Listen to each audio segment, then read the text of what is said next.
Right. Hello. Welcome back. It is Tuesday, the 20th of July, 2021. Time for the next installment of Gold Coast After Dark with yours truly. Thanks for coming by. Good to be back. A warm and sunny day here in Northern Europe. A good day to be at the beach, which is where I was this weekend. Um, we're just a few minutes away from the North Sea, once known as the German Ocean for you history buffs. But today it's time to get back to work, meaning this broadcast. And these little things for my grandson Jax, who we've already spoken of and who we'll talk about again, I'm sure, before it's all over with.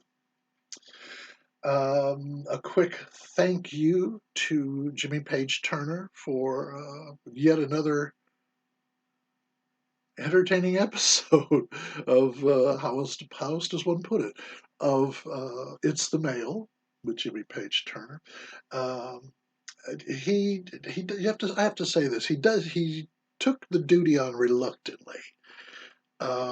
He wasn't really looking forward to it, but um, I mean, Jimmy is someone. This is what kind of stand-up guy Jimmy is. Even if something is personally unpleasant to him,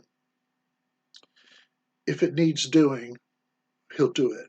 And so this was stepping outside of his normal duties, and I think he seems to have taken to the camera very well. And he seems to be enjoying it. We're all pretty happy about that. We're glad to have Jimmy aboard. So he'll be here in another 3 days. So you got something, fans of It's the Mail have something to look forward to. Okay, so now we are going back to the next edition of After Halloween. Now, last time we finished up, uh, it was All Souls Day, the first of November. Not long after that, we had met up with a twinkly-eyed saxophonist who was the person providing the music in the middle of the woods that I was hearing. We've had a bit of a conversation with him, learned a little bit about him, or at least how he sees things, although maybe not a lot about him personally.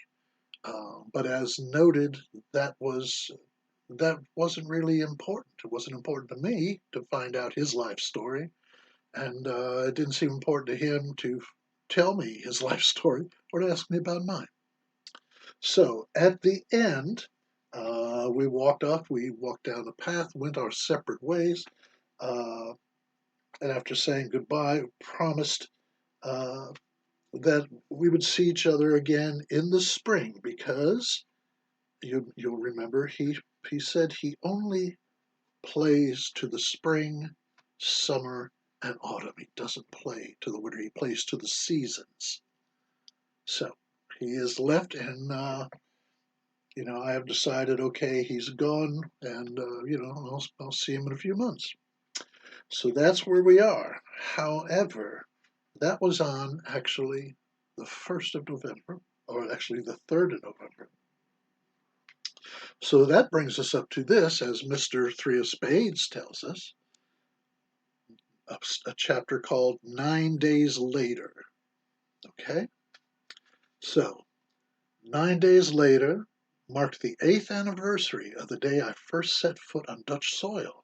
It had been a cold and rainy day, and for only the second time in my life, I was stricken with a nasty case of jet lag. And I've done some flying, friends, and I have never had a problem with jet lag, except once in London, and then on this particular day when I came here, flew into Amsterdam for the first time.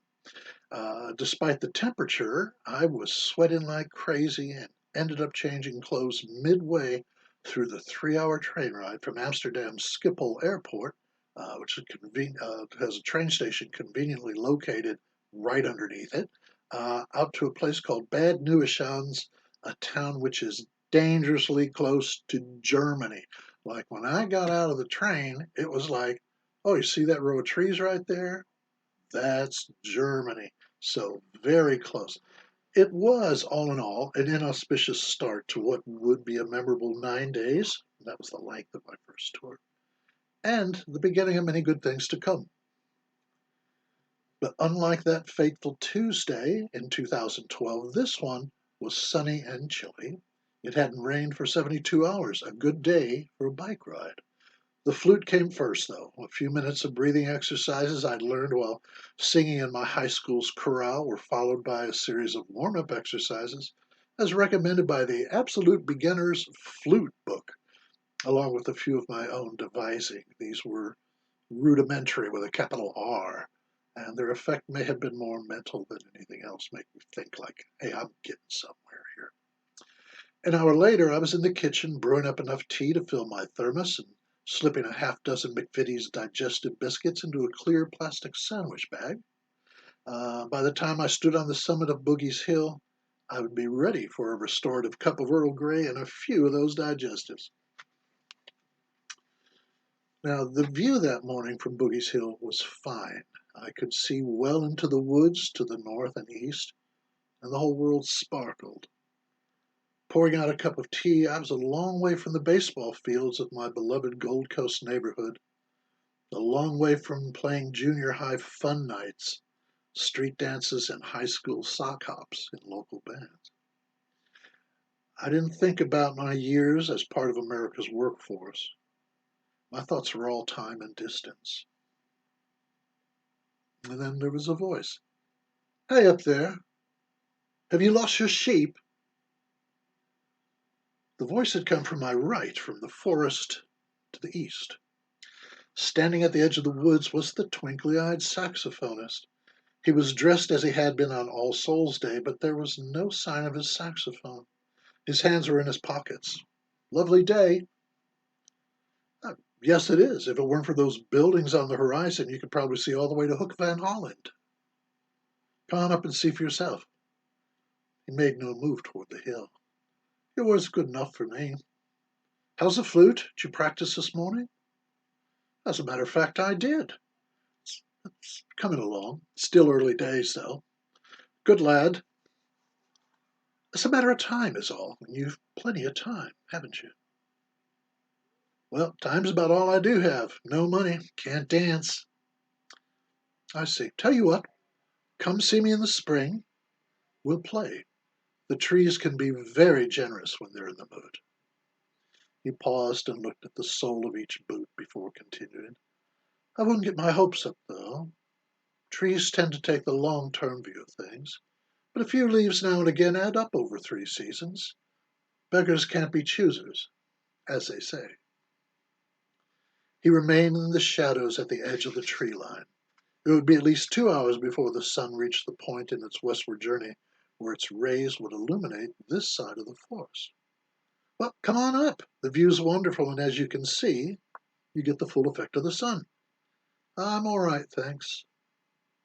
Are you sure you practiced your flute this morning? Yes, I'm sure. No sloughing off because it's winter, right? Wouldn't dream of it. Come on up. The shouting back and forth is giving me a headache. But he seemed rooted to the spot. Taking off his hat, he smoothed out the brim, brushed something off the crown, then replaced it. You sure you won't come up? I've got digestives. I may even have some licorice in my backpack somewhere. What kind of licorice? Black licorice. Maybe made by Haribo, a German, I think. The Germans make licorice? I believe it's German. Well, well. It's tempting to be sure, but I must decline. Tell you what, though, if you come see me in the spring, we can have some then. How's that sound?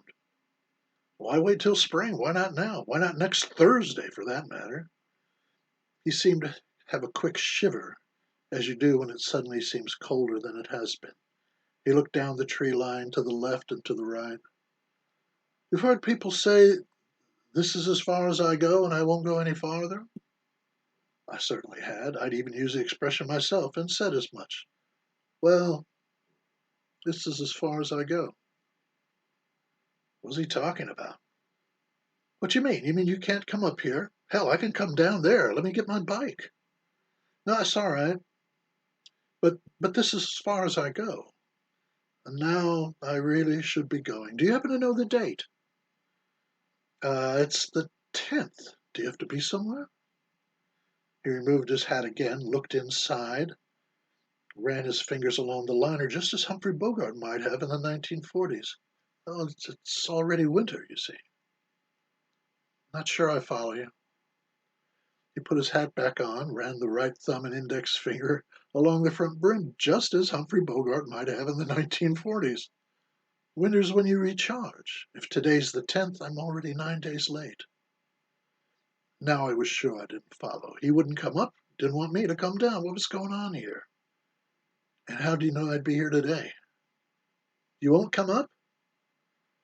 No, this. He took his hands out of his pockets and motioned to either side. This is as far as I go. And you don't want me to come down there? It's not so much that as I really must be going. I'm already 9 days late. Well, if that's the case, then why are you here, and how'd you know I'd be up here today? A happy accident. I wanted to say goodbye, and this seemed the time and place. I wasn't buying that. Come on, how'd you know I'd be here? Did you see me ride up? If I told you, you wouldn't believe me, and you'd want an explanation, which I don't have time to give. I'm sorry, but that's what it comes down to. Tell you what, though. Come see me in the spring. We'll have a full 3 months, 3 seasons to discuss anything you like. How's that? Spring's a long way off. Not really. It seems like a long way off, but with a proper perspective, it's not long at all, really. Not that long. What's the proper perspective? Don't go simple on me. And mind you practice your flute, right? You want to meet up anywhere in particular? No, not really. It may have been an optical illusion or wishful thinking, but I'd swear I could see his eyes twinkle. Okay, so how will I find you? Follow the sound? Are you sure you're all right? Maybe you should have another cup of tea. Two could play at this game. Maybe I should just ask the trees. Well, that would be another way, yes. Provided you ask the right tree, and if they're in the right mood. He removed his hat and held it against his chest with both hands. And now I really must be going. It's been a pleasure. Practice your flute and come see me in the spring. Don't forget now. And that evidently was that. There was little else I could say other than, I won't, and I'll see you in the spring. With a slight bow, he turned on his heel, put his hat back on, and walked into the forest. He gave a final wave over his head without turning around and was soon lost to sight. And looky here, Mr. Dancing Jack of Hearts, once again to tell us that's as far as we're going today. Under 15 minutes, sports fans. And that brings us up to next time, Winter and a Day. So we'll see what's going on here. This is still kind of like a fairy tale that's just not really unwinding. It's just adding more and more layers to it. We'll see where it takes us. All right. Well, I'll see you again soon. Thanks for tuning in to Gold Coast After Dark. And for everyone here, this is me, your old pal BP, saying, we'll catch you next time.